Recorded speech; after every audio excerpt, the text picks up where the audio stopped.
Assalamualaikum warahmatullahi wabarakatuh.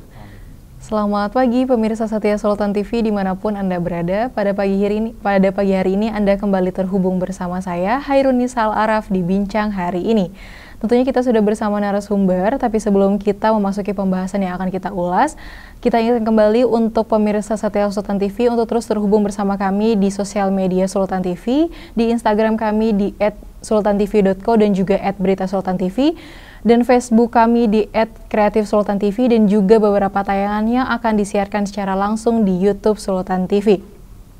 Baik pemirsa Sultan TV, pagi ini kita sudah kedatangan narasumber. Beliau adalah Wahyu Al-Fajri, seorang Presidium Nasional BEM PTNU se-Nusantara. Assalamualaikum, selamat pagi Mas. Sehat ya Mas ya? Alhamdulillah sehat. Alhamdulillah sehat. Baik nih Mas, di sini kan dikatakan Mas sebagai Presidium Nasional BEM PTNU se-Nusantara. Kalau boleh dikatakan mungkin bisa diceritakan sedikit tentang BEM PTNU se-Nusantara itu bagaimana? Oh iya. Jadi kalau BEM PTNU se-Nusantara ini Mbak, apa namanya, aliansi perkumpulan BEM-BEM NU, Nahdlatul Ulama se-Indonesia. Jadi total ada 274 kampus. Kita apa namanya beraliansi. Jadilah namanya BEM PTNU. Jadi gitu. Jadi ada suatu perkumpulan, nanti di situ dia apa namanya menggagas satu aliansi namanya BEM PTNU. Ini dari tahun 2007. Oke, dibentuk dari tahun 2007. Oke. Selain menjadi Presidium Nasionalis BEM PTNU, Mas juga aktivitas sehari-harinya apa nih Mas? Alhamdulillah saya juga kuliah S2 di mana? Di UI. Ya. Oke. Terus beberapa ini aja sih, apa namanya, kayak freelance gitu, kerja-kerja. Cuman ya nyambi aja sambil menghidupi untuk perkuliahan gitu kan. Oke. Sebagai seorang presidium juga mahasiswa S2 di UI, tentunya lingkungan Mas sangat dekat sekali dengan anak-anak muda ya Mas. Ya, apalagi tadi kita sudah ngobrol di belakang bahwa Masnya juga ternyata kelahirannya sama nih sama saya. Betul. Dan kita digolongkan sebagai anak generasi Z ya Mas ya. Sesuai dengan tema yang akan dibahas, yaitu spirit Bung Karno di kalangan milenial juga generasi Z. Mungkin kalau kita membahas ini sebetulnya lingkungan kita ya Mas yang sedang dibahas.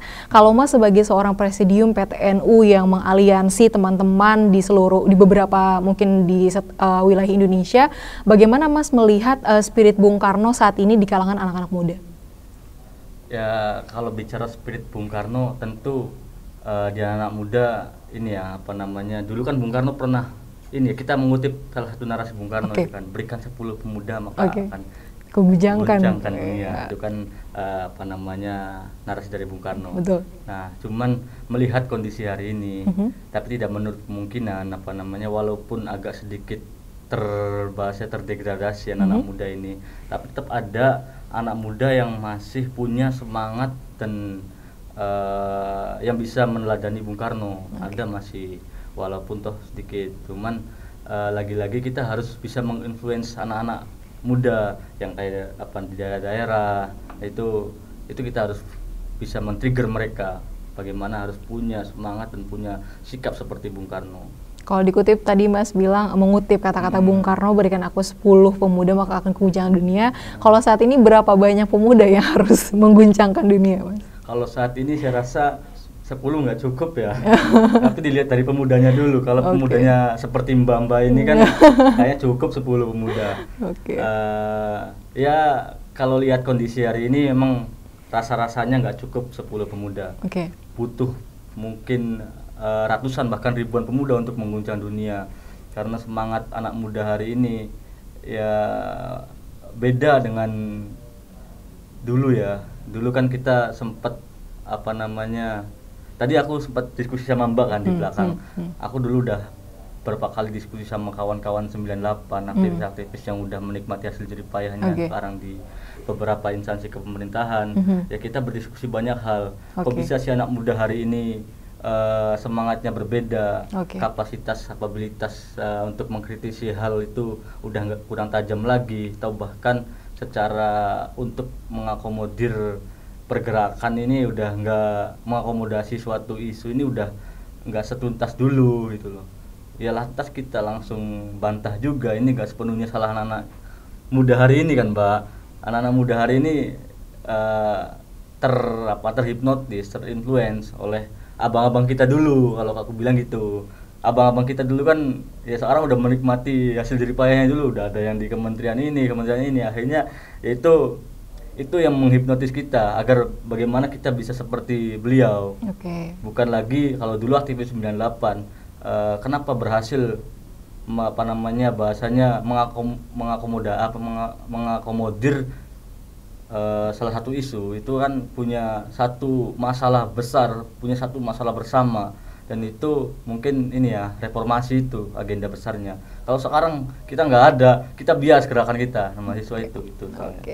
Mungkin kalau kita dilihat juga kalau zaman dulu orang-orang memiliki daya juang yang tinggi, kemudian juga kemampuan diri yang juga tinggi. Kalau misalnya Mas melihat sekarang, apakah Mas setuju mungkin sebagai dari bagian Gen Z juga bahwa anak-anak generasi sekarang baik milenial maupun Gen Z itu jati dirinya kurang sehingga mudah sekali untuk terdegradasi, atau bagaimana Mas? Enggak, sebetulnya anak-anak muda hari ini tuh punya potensi yang besar ya, punya kapasitas dan kapabilitas yang besar. Namun hanya memang perlu diarahkan. Jadi perlu adanya pendampingan khusus ataupun fokus besar dari katakanlah yang bertanggung jawab soal pemuda, entah Kementerian Pemuda dan Olahraga ataupun mana, yang memang fokus untuk memberikan pengarahan kepada pemuda hari ini. Karena bahaya sekali. Kan kalau kita dulu di kuliah waktu awal-awal jadi maba, anak muda adalah agen of change, agen of iron stock gitu kan, agen perubahan. Dia anak muda adalah penerus estafet kepemimpinan bangsa.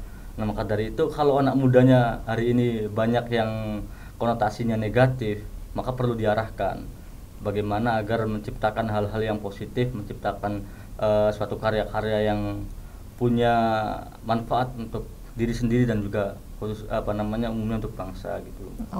Sebagai Presidium PTNU, apa yang Mas lakukan mungkin dengan teman-teman lainnya untuk membentuk spirit Bung Karno itu tetap terjaga? Ya, kalau kita di BEM PTNU atau Badan Eksekutif Mahasiswa Perguruan Tinggi NU ini, hari ini kita punya gagasan besar yang akan kita upayakan, punya narasi besar, itu mengambil atau meneladani salah satu sikap dari Bung Karno yang memang punya jiwa patriotisme, punya dedikasi yang tinggi untuk bangsa ini. Dan kita itu lagi coba memang mengkonsep bagaimana kita menciptakan suatu karya untuk bangsa, suatu dedikasi untuk bangsa yang nyata, dengan cara mungkin hari ini kita lagi bahas kajian-kajian terkait kurikulum pendidikan yang relevan di era digital, tapi tidak meninggalkan citizen moderat gitu loh. Kita tidak meninggalkan moderasi walaupun dunia ini sudah digital. Seperti apa Mas? Mungkin Mas bisa mencontohkannya? Mungkin gini, kita bisa mengerucutkan pada salah satu kurikulum. Kita buat kurikulum baru ataupun nanti yang ujungnya pada mata kuliah. Mata kuliah nanti memang judulnya belum nama mata kuliahnya memang belum terpikirkan. Namun secara gambaran besarnya, secara dasar realitasnya kita udah kayak seakan nanti mata kuliah ini fokus pada digitalisasi pendidikan, tapi tidak meninggalkan keberagaman bangsa Indonesia, moderasi beragama. Jadi itu karena memang melihat situasi sekarang kan banyak bermunculan, banyak beredar radikalisme, ekstremisme, intoleran. Nah, itu kita bangun dari keresahan bersama itu. Ya mudah-mudahan kalau memang nanti, ya memang agak panjang prosesnya Mbak, karena untuk membuat mata kuliah atau merekomendasikan mata kuliah kurikulum pendidikan ini banyak proses yang harus dilalui. Dasar-dasar hukumnya, dasar realitasnya, dasar faktualnya, landasan filosofisnya, bahkan ataupun landasan politisnya, itu memang perlu panjang ya, dan itu sedang kita coba. Salah satu bentuk meneladani sikap Bung Karno. Kalau misalnya kita berbicara tentang Indonesia, Bung Karno tentunya sangat berlisan sekali ya Mas. Beliau menjadi seorang proklamator. Kemudian kita juga berideologi Pancasila. Kalau misalnya Mas melihat ideologi saat ini, mungkin anak-anak muda yang tadi Mas juga mengatakan terdegradasi. Kemudian kita juga mengakui bahwa memang sangat mudah sekali untuk kita termakan isu-isu atau mungkin terkena paparan dari Barat. Kemudian informasi yang juga sangat mudah sekali kita dapat. Bagaimana Mas melihat ideologi Pancasila saat ini di kalangan anak-anak muda? Kita melihat ideologi Pancasila. Hari ini anak-anak muda sebetulnya udah ini ya, secara nggak langsung kita udah mengimplementasikan ideologi Pancasila dia namanya di lingkungan kita. Nah, kalau kita kan di mahasiswa setiap setiap mau beragenda, contohnya kita selalu menyanyikan lagu Indonesia Raya contohnya. Terus kita tidak kan Pancasila kan intinya 5 sila itu kan. Jadi kita walaupun berbeda-beda pandangan, istilah kata, walaupun toh kita berbeda agama, tapi bicara Indonesia kita harus satu. Nah itu seringkali kita buat kegiatan-kegiatan yang memang konteksnya kebersamaan, berbeda-beda agama kita jadi satu, kita buat diskusi soal keberagaman, soal dia di tengah masyarakat yang populis ini kita masih menerapkan hal itu gitu loh.